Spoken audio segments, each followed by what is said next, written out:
I'm afraid I am a bad joker, so I'm going to be a bit more serious. Have you ever tried to beat Google search? I sometimes do it. I crash my keyboard and then I hope that I rattle the algorithm or break the internet.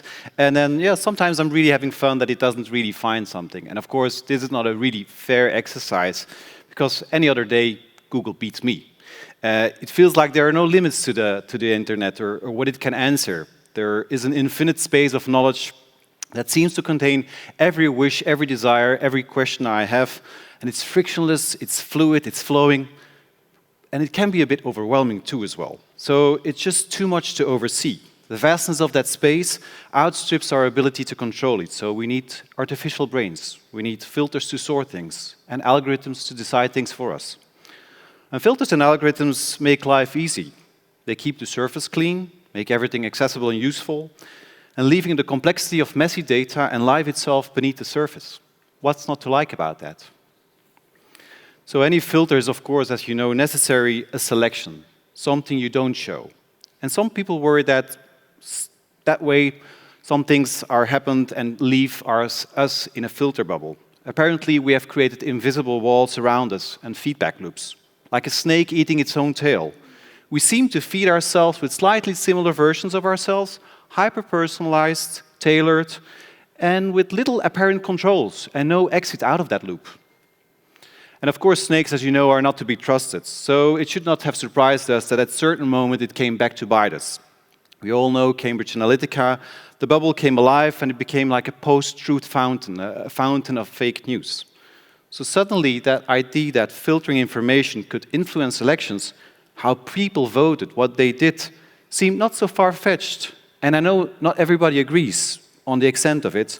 Some people even say that there's more information out there than ever, but people just ignore it. But since then, somehow, reality feels different. It's hard to see filters and algorithms as just useful to help us navigate the digital world. And in some way, increasingly, they take decisions for us. They decide things for us or they think before.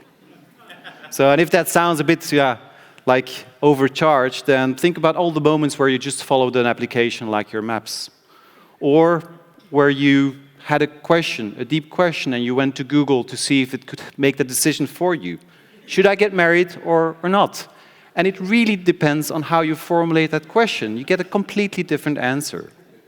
And these are just classic examples. But the next one is just around the corner. Perfect anticipation of needs. And next actions thanks to AI-enhanced computing. From the fridge booking your next meal, to AI choosing what the next blockbuster will be, or what the next article should be. So you see where I'm going? Are we still pilots in the plane, or are we more and more flying on autopilot? And is that a bad thing? At what point is that a bad thing?